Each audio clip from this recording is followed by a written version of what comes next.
Powered by Riverside FM.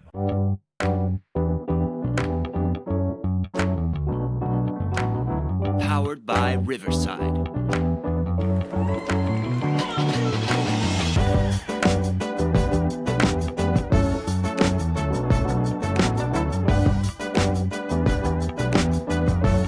Welcome back, friends. Another exciting episode of Inside the Grounds Pod. As always, my name is Mateo, and I am joined by my good as of friends, Andrew. Andrew, were you able to hear the music today? I was. Oh, okay. This is a win. A win for the pod. It's a small win. See, I told you that was probably part of the computer sound issue. Friends, for all of you who watch the videos, the social media, and the YouTube stuff we post, what you might notice is that Andrew has a different mic. No one's going to notice that. They will now. Well, yeah, now they will. Yeah, I pointed it out. It's called marketing. Andrew got It's not marketing. Andrew got the same mic that I have, that I've been using this entire time. It's a very classy AKG. No, we are not sponsored, but if they wish to sponsor us, we'll take it. Be a stretch, but why not? Maybe they want to help the little guys. Maybe they can do like a tax write-off. Just give 2 mics to 2 small podcasters and see what's happening. Yeah, it's called doing good for your community. Maybe headphones too. I'll take some headphones because these ones are poop. I mean, only one of your headphones works. That's what You I'm can saying. only hear it on one side. Exactly.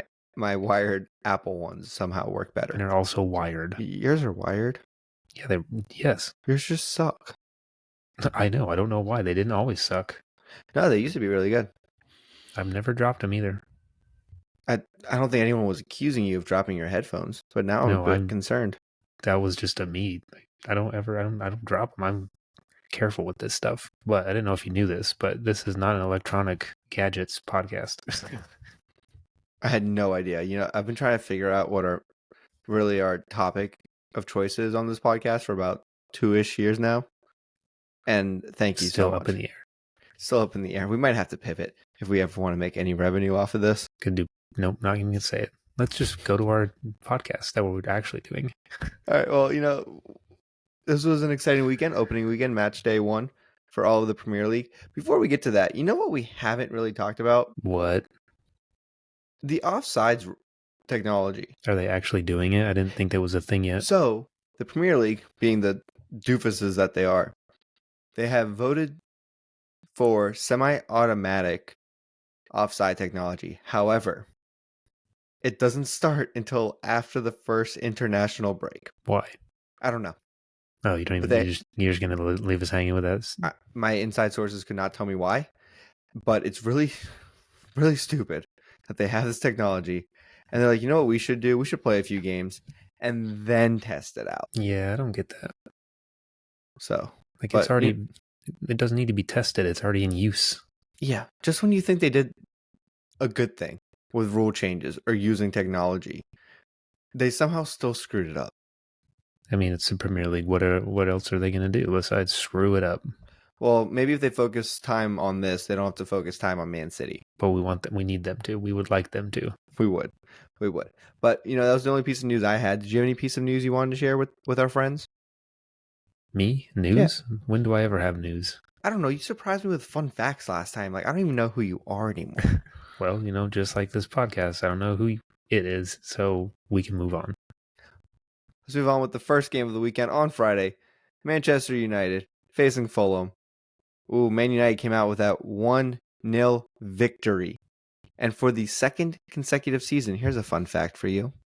For the second consecutive season, United won their Premier League opener by a single goal. Good for them. I thought you'd be more excited about that. I do have some questions for you, if I may. I mean, you're gonna anyways. I will. You really can't stop me.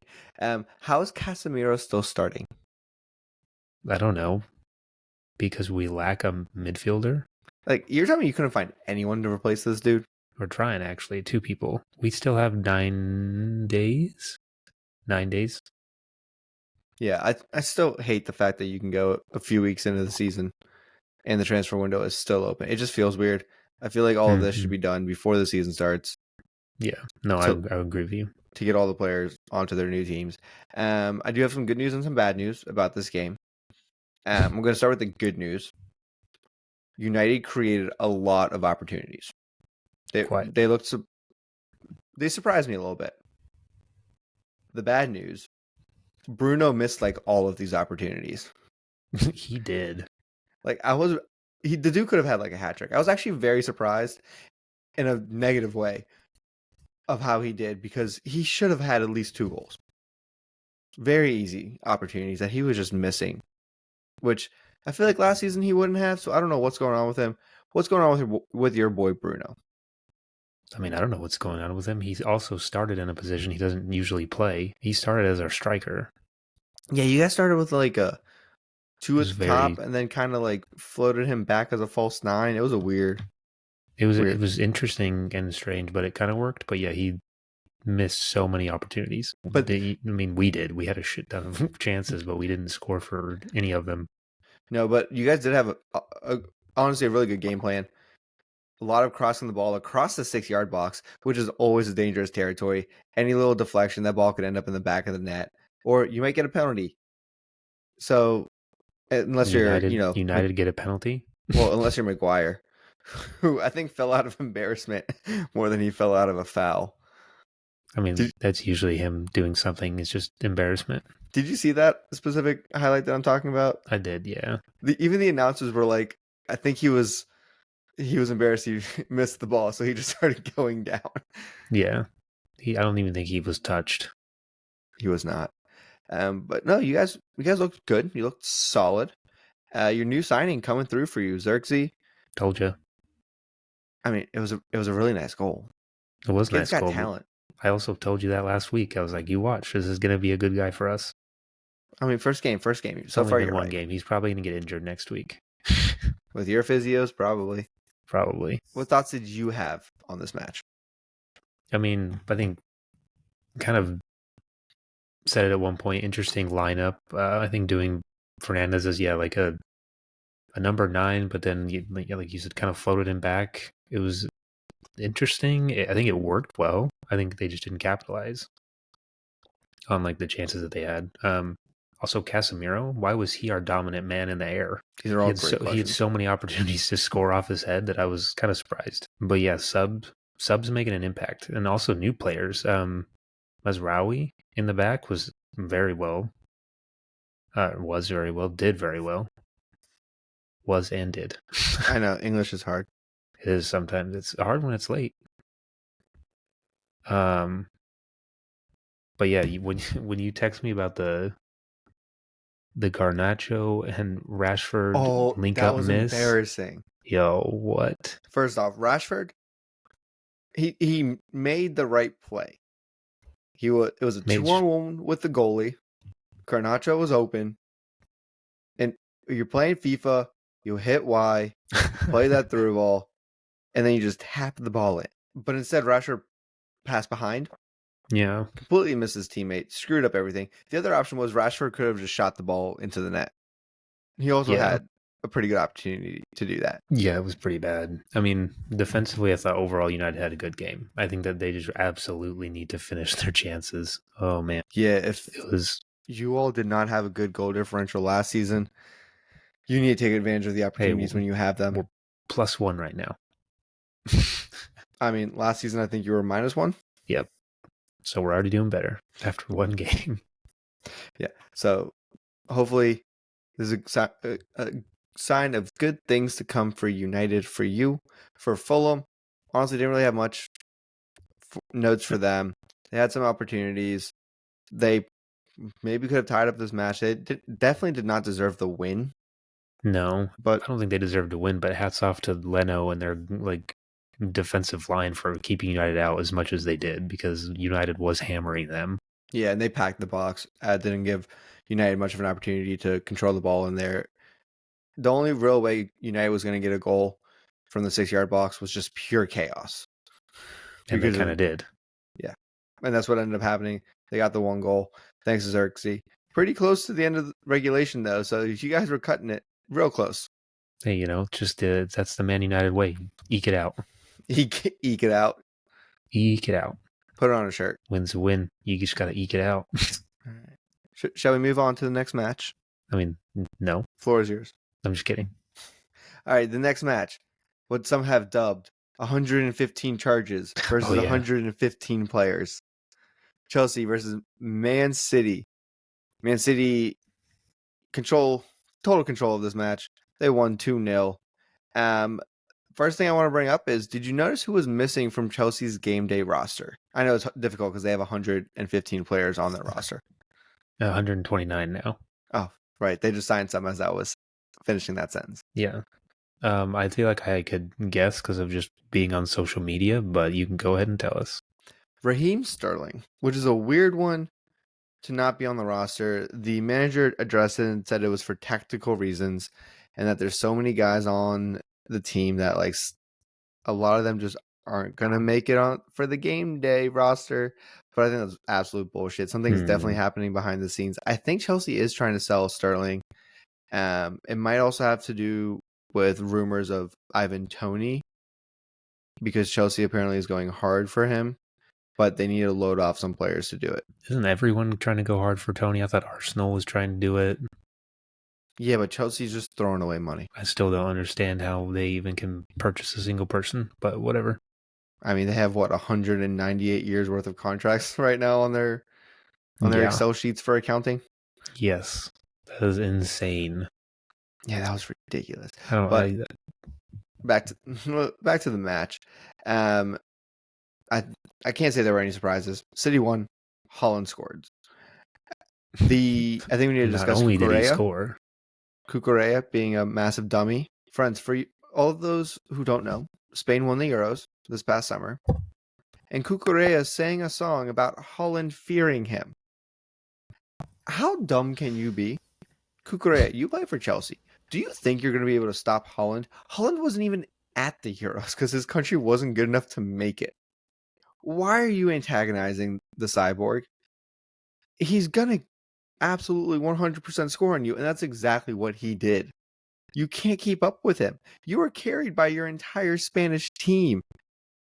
Remember that when you go back to Chelsea. yeah, I keep thinking about him just as a player because of that whole like song and him literally him calling out one of the best goal scorers like of our young generation. He's not an exceptional player. Well, that was a fun little surprise from the streets, Andrew. Jesus, that was loud. Don't come back. No, but yeah, I don't get why he's not an exceptional player. Cucurella is not. Mm-mm. I He's more think he known had, for like, his hair one- than his play. mean, he had like one good game in the Euros, and that was it. Right. Again, he was on Spain. Like, Spain is incredible. They can replace him if they need to. He should not be singing any songs about any other players. Holland is an absolute machine. We know this. He's going to get another golden boot at the end of the season. Even last season, when he had a down year, still scored a shit ton of goals. He did still score a lot. I don't know. I think the Golden Boot might be a little bit tighter this year. I mean, it can't be any wider. Could be. Like the first season Holland showed up. Yeah, he could just absolutely trounce everyone. Well, let's not forget Holland missed multiple games last season and still won the golden boot. Yeah, I mean, he has 91 goals in 100 games for City. Yeah. And people still love to shit on him and his play style, and maybe he doesn't fit with City. He fits perfectly fine. Pep will make sure he fits.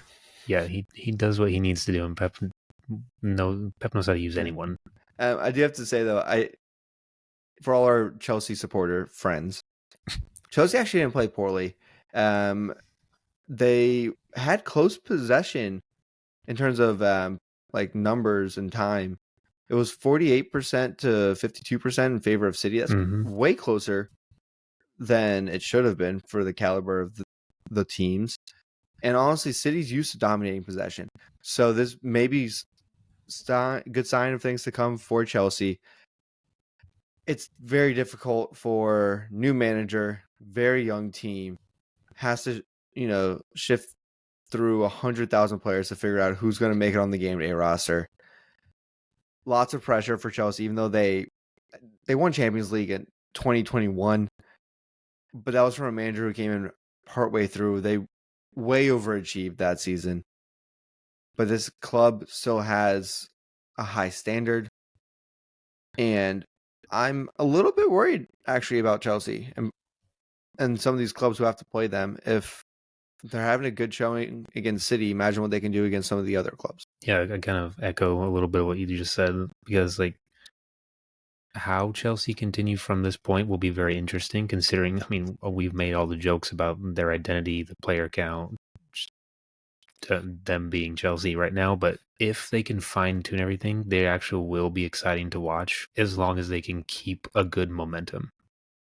Right. And Because I mean, there was an opportunity where Jackson scored a goal that was overturned for offside, and it was kind of a bit of laziness on his part. He could see the entire defensive line. All he had to do was take one step back before the shot, and then when the deflection occurred, he would still be the first man there to get the rebound and put the ball in the back of the net. So if he had just been literally a foot backwards at the beginning of that play, he would have had a goal. I think the game would have.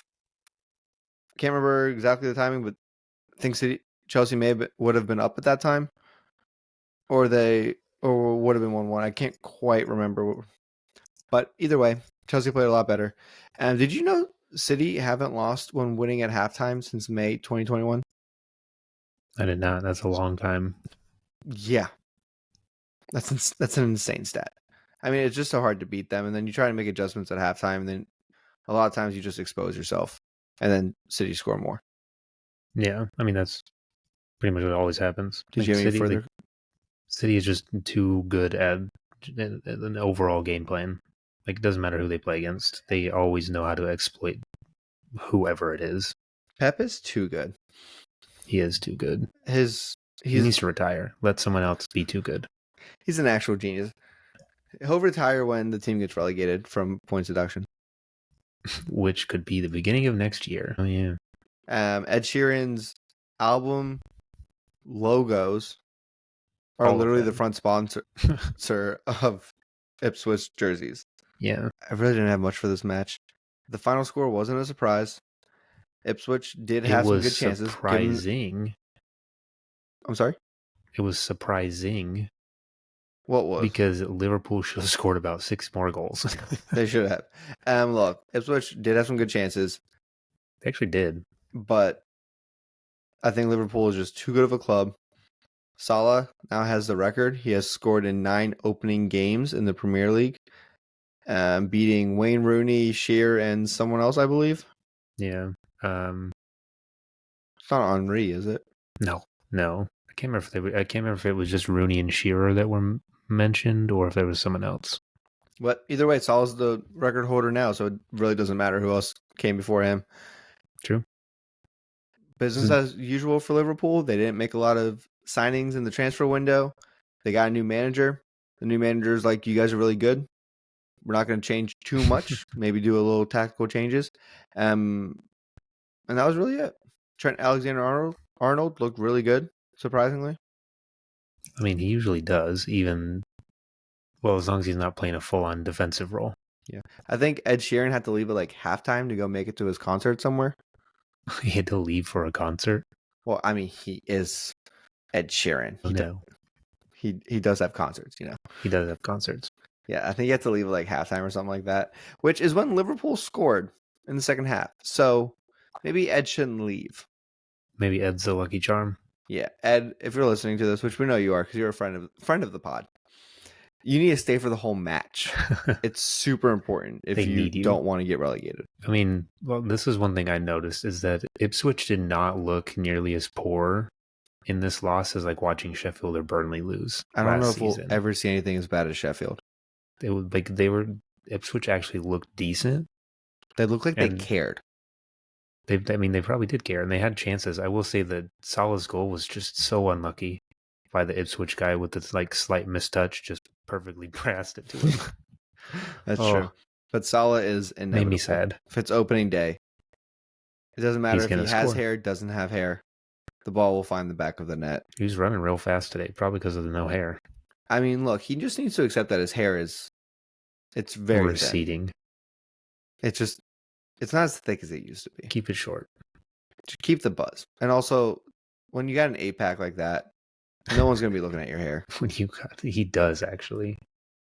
The man isn't like we always talk about Ronaldo for like the incredible physiques, but like Salah is up there, dude. Salah just doesn't show it off as much.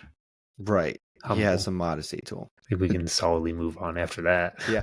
Arsenal 2, Wolves 0. Kai Havertz once again finding himself in an absolutely great position, but this time he actually capitalized and actually got a goal out of it. So we're proud of him. Growth. This is what we call growth. Growth. Maturing, coming into your own. Not too long ago, Kai Havertz was called a bust, and look at him now. Already scored in this season. A goal. That's good for him. It is good. It's funny because I have that in the past we've talked a lot of shit about him, but He just can't he finish, came good. but he always finds himself in those opportunities. It's incredible. I think he started coming good like towards the end of last season. And I have full faith in Arteta, and he's going to get the best out of Havertz. Well, as let's they hope win he the can get Premier the League best this out of the season. rest of his team. As they win the Premier League this season. They're not going to do it. They're going to do it. Just wait. They're not going to do it. Did you notice a certain someone tried doing a proctology exam mid-match? I literally have, should we talk about Jesus' medical exam? We will. Mosquera forgot he was a footballer and thought he was a medical professional for a good 5 seconds. Friends, if you haven't seen this clip, I can't even begin to describe what was going on in his mind. Jesus was like, in general. Jesus was, he was like bending over for something, whatever reason. And then Mosquera walked up to him, reached around. Right, he didn't like just reach up, but he reached around Jesus and just went straight for the peach. It was incredible. It was incredible. I don't think that was proper technique. I don't think he washed his hands before. As you can imagine, Jesus did not take kindly to such things. He said, no. Doctor only. He reached that thing up there too. He tried. It came out of nowhere. It was so weird. Probably one of the weirdest things I've seen in a game in a long time.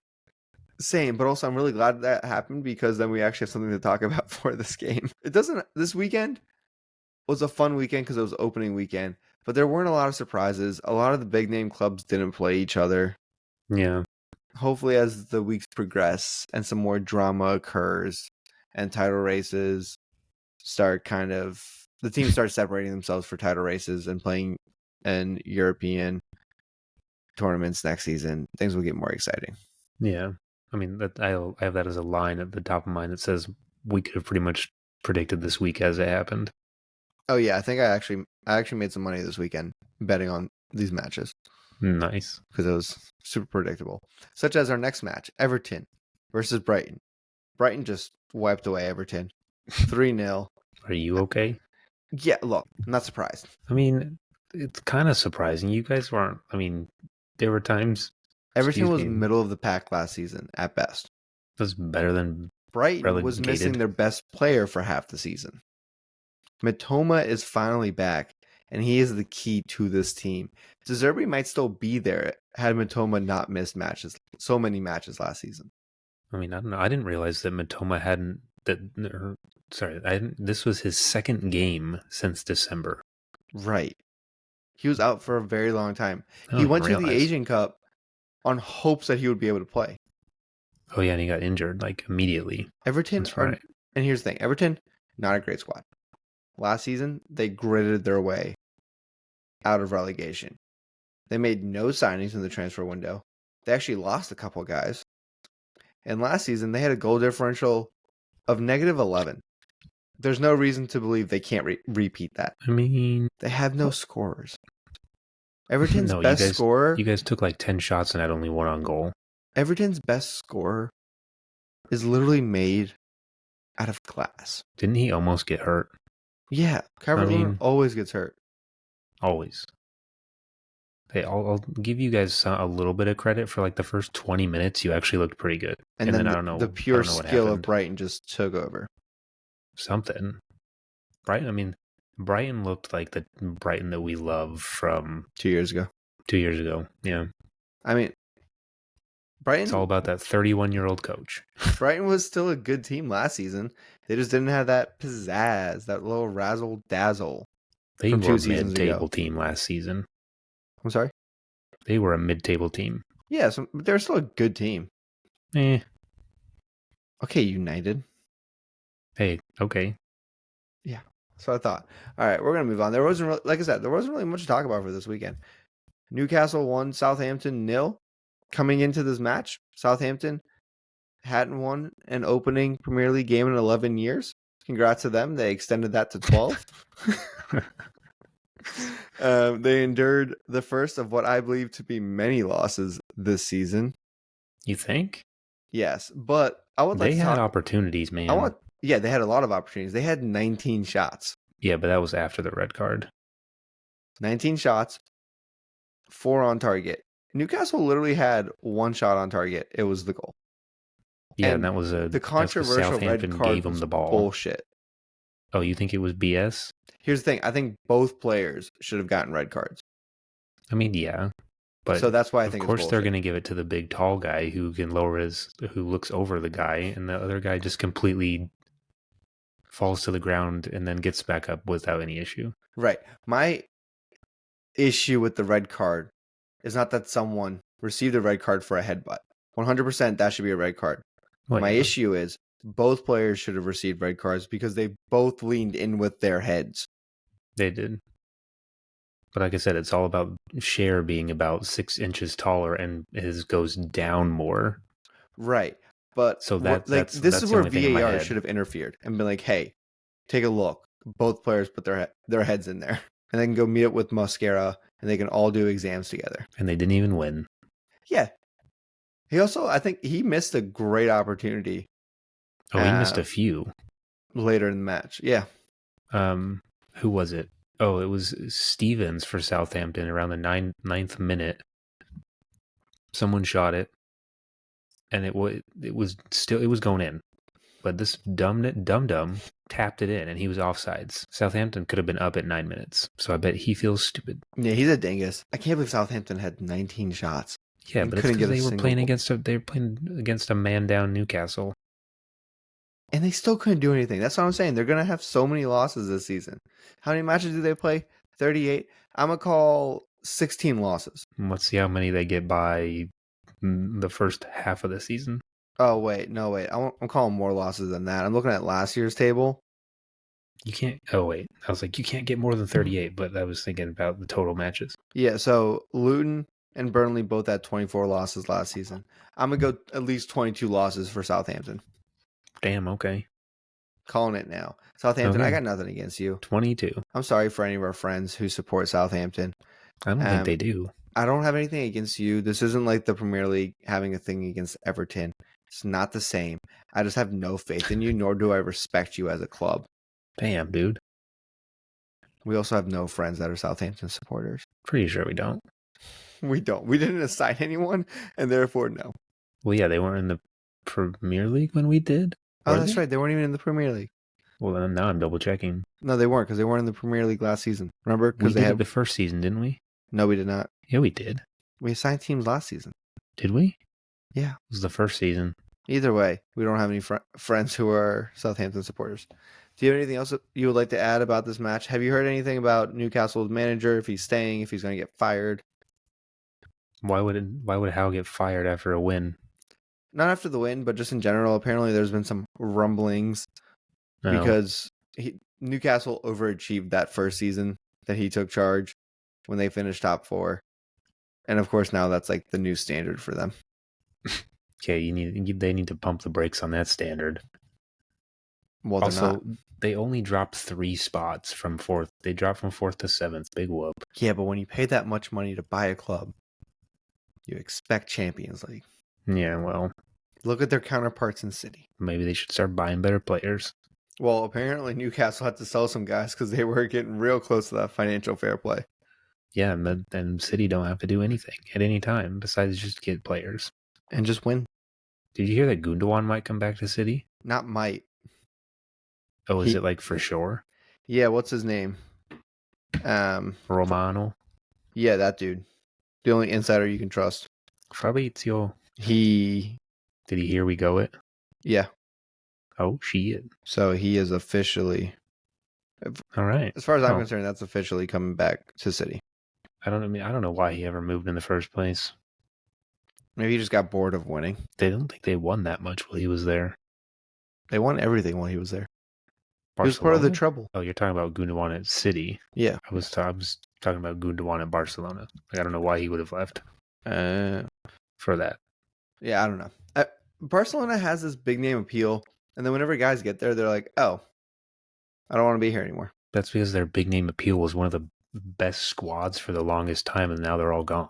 They also had the best player in the history of the universe. Exactly. Nottingham Forest versus Bournemouth.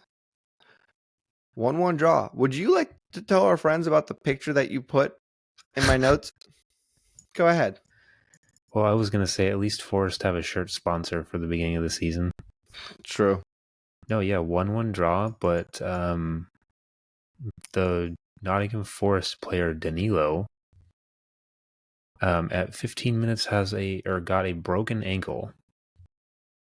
They had to take 7 minutes of stoppage time. He had to get rushed to the hospital. And I put a fun little picture in Mateo's notes of one of the Forest players kneeling down near Danilo when it happened with an absolute look of disgust, horror. Like, Yeah, I haven't seen it look that disgusted since Jesus got someone bum trying to stick a finger up his bum. Yeah, no, I haven't seen. I don't even know if there are pictures on the interwebs of the actual ankle. They seem to be very quick about covering it up. Yeah, I've noticed that. I would say, in the past couple of years, players have started being very quick about covering up their coworkers. Yeah, Which I respect. I understand. yeah. I appreciate it. See, for me, this was one of the more exciting games of the weekend, though. Oh, do tell. Aside from the ankle injury that kind of took all the headlines from this game, there were tons of shots on goal. It was very end to end, and it was actually a lot of fun. I was very surprised. But I mean, it is like Forest against Bournemouth, so they're not like two superstars going against each other. So sometimes those get a bit boring. I mean, there was a combined 27 shots. Yeah, in this like they were match. ripping it. And you know what? there were some good ones. Sometimes when you have two clubs who aren't the greatest, you just want to see goals. You want to see shots. You're like, screw the defense. I know you guys aren't that good. Please just try as much as you can to put the ball in the back of the net. They were just trying to rip out a good one for us. And they did. They entertained us greatly. Greatly. Yeah. That's a word. Well, I know greatly is. You just said great and then nothing. I said greatly. Oh. Well, then you froze for half a second and there was no Lee, just a great. Well, that's because I am great. Thank you very much. Okay. Next match. West Ham 1. Aston Villa 2. I would like to discuss the West Ham jerseys, if we may, for a second. Oh, the turtleneck. Yeah. They're going for like a Dwayne The Rock Johnson look. I don't understand what this like turtleneck situation is that they got going on. It's definitely constricting blood flow through the neck. There's no way their brains are getting proper oxygen. In the second half, when the players came out, they all had a small cut in the collar of their jerseys. Oh, really? Yes. I didn't notice that. Which means someone in the locker room had to take little scissors on each one of their jerseys to let these guys breathe. Was it West Ham or Villa last season who had the jerseys that got overly sweaty because of how thick they were? Aston Villa. Aston Villa seat. Wait. Yeah? Give me a second. Which would be kind of funny if it was those two playing against each other and both of them had jersey issues. You can research, I'll talk. Villa continuing their fantastic form that they had last season, off to a great start. I found it. Did you see how much they bought Onana from Everton from? Way more than they should have. It's like 70 million. I'm sorry?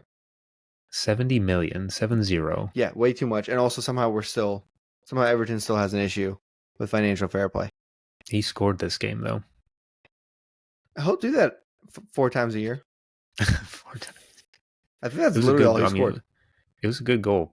But to be fair, the goalie should have 100% just came out and grabbed it because it was like 2 yards from the goal. He could have just intervened.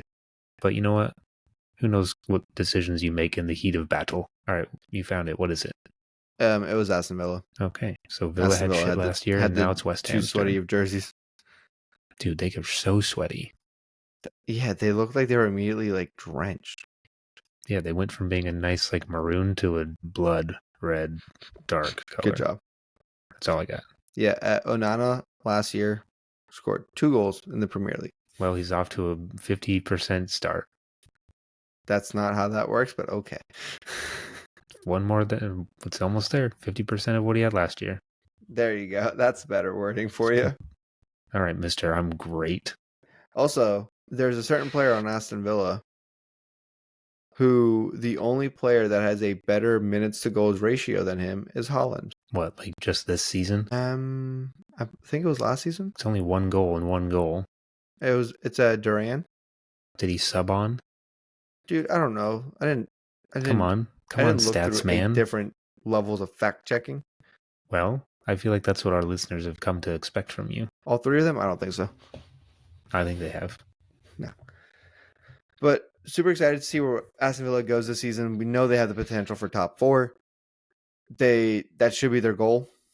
Anything less than that, I believe, should be a disappointment for them and their fans at this point. They brought back a very strong squad. Great manager, obviously. West Ham should probably be somewhere just in the middle of the pack. West Ham is such a weird club. They are weird. Like last season, they like fired their manager, but they weren't doing poorly. They also won Europa with that manager. Mm-hmm. It was weird. Yeah. I don't know what the fans want. To just be mediocre. Just keep getting the Premier League paycheck and stay in the middle.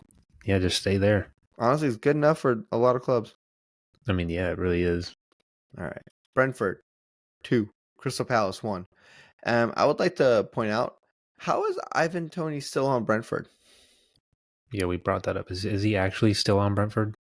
As of this recording. He was not. Was he in the squad? No, he wasn't. I remember seeing that. He was not in the squad, but he's technically still on their club.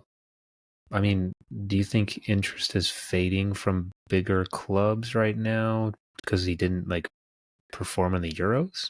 No, I think honestly he's probably just valued very, very highly. Why are you not starting him? Maybe they're trying to sell him and they're like, let's not injure the dude. I mean, is he trying to force himself out? These are all great questions. No one's going to buy him for 100 million because that's what Brentford tried to value him at one point. Yeah, that's the real issue is Brentford is valuing him so highly, no one wants to pay that price. And a club such as Arsenal, who would love to have him, don't actually need him. No. So they're not going to pay that money. And everyone knows there's a chance to sign Tony after his contract expires, and then you don't have to pay a transfer fee. Yeah. Which I that's think true. Expires after this season. Mm-hmm. Yeah, because I think last time we talked about this, it was like 18 months. Right. So people aren't going to...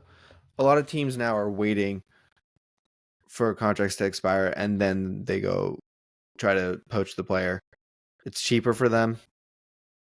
Sometimes it's easier than dealing with clubs. I mean, don't overvalue your players just because. Like, set a reasonable price and just let him go. Yeah, if the guy wants to leave, dicks.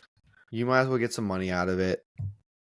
I mean, famously, Leicester sold Maguire, and they made an entire new training facility out of it. Yep, somehow we paid that much for a giant television. You did. Or a refrigerator, door.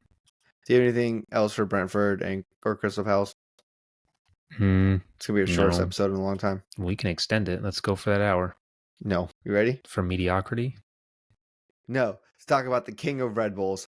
Leicester 1, Tottenham 1. Welcome back, Jamie motherfucking Vardy. This dude he is almost 40. Did you know that? Isn't he 37? Yeah, I think he's turning 38 this year. Dude is almost incredible. 40. He's an absolute legend. Did you see him chugging that Red Bull coming out of the locker room? Apparently that was like his third of the day. I mean, at 37, you might need a few if you're going to keep on this game. Did you see his taunt to the Spurs fans? In his Red Bull fueled rage. Friends, for all of you who don't know, when Jamie Vardy got subbed out of the match, he taunted all the Spurs fans by letting them know he has won a Premier League title and they have not in their entire history. It was incredible sportsmanship. Absolutely love it. The Premier League is a better league when Jamie Vardy is in it, and you cannot convince me otherwise. It's like he never left. He scores immediately, and he always looks so angry after he scores. He does. So angry. I can't believe this old man is doing it against all these young clubs and young guys. Him and Ibrahimovic need to be studied. I'll do it. Okay. Thank you for volunteering and sacrificing your It'll time. be my honor. But, dude, I absolutely love Vardy. Incredible athlete. Incredible man. He has been promoted to the Premier League, won the Premier League, gotten relegated, came back up, and in all that time, the Spurs still haven't won a single trophy. That was, when did they win? Was that 12-13? 12 or 13, yeah. I gotta find it because I want to. Oh no, it was 15-16. Okay. So 9 years ago, Yeah. they won the Premier League. And the season before they won, they were in the championship. No, What year were they in the championship? 13-14, and then 14-15 they got promoted, and then 15-16 they won it. Okay, sorry. They were in the Premier League for a whole season before they won it. So the season they won it, the point spread between them and City was, Yes. hold on, Use your word. 15 points. See, the Premier League is a better league when Jamie Vardy is in it. I love the Foxes. I love their stadium. What is it? The King Power Stadium or something like that? Yeah, KP. Sounds like a Mario Kart track. I mean, it might be. Oh, I think someone said oh my God, I'm pretty sure a commentator when Pedro Porro scored, I think they said PP at the KP. I'm dead serious. I had to listen back to it. I was like, no shit, did they just say that? I love everything about this club, man. They're incredible.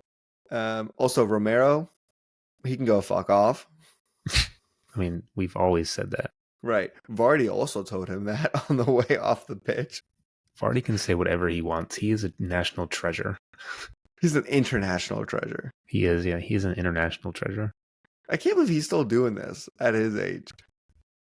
To be honest, I thought when they were the last season when they were in the championship and they were making this big run up, I thought that he was just kind of like a joke, but he was one of their top scorers still.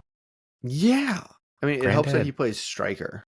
Yeah, and he knows what he's doing. He's got a smart mind and knows where to be. It's like, I mean, people criticize the play of Haaland when they're not criticizing the play of Jamie Vardy, who do similar things. Yeah, but the difference is Vardy plays for a much worse team Oh yeah, than Haaland does. maybe it'll be a Vardy Haaland boot race. Oh, Could you imagine? that'd be incredible. Maybe I should put some money on that. I mean, Vardy's got a lot of shit teams to score against. Oh, well, he could just, I mean, Tottenham's not a shit team, so actually he could probably score against anyone.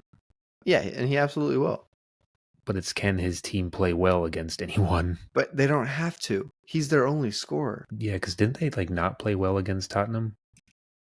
No, they didn't play that well. Tottenham should have been up much more than 1-0. And they just let Leicester get back into the game. It was a huge momentum swing. It was kind of a problem for Tottenham. It looked like Leicester was going to get a second goal. I mean, that would have been ode to joy for them on their return. Yeah. I remember we were texting Tom and he just went radio silent. I mean, that's always how it is when our team's not doing the best. That's true. All right. I mean, okay, so I have a takeaway from this weekend, and it was that goalkeepers save the day for a lot of teams. Oh, excuse me. Jesus. You want to say that again? Sure, why not? Goalkeepers were the prize this weekend for every team. There were so many teams that could have gotten absolutely demolished had their goalkeepers not been making good saves. And also, I would like to thank all the non-clinical finishers this weekend. You guys really showed up. The non-clinical finish.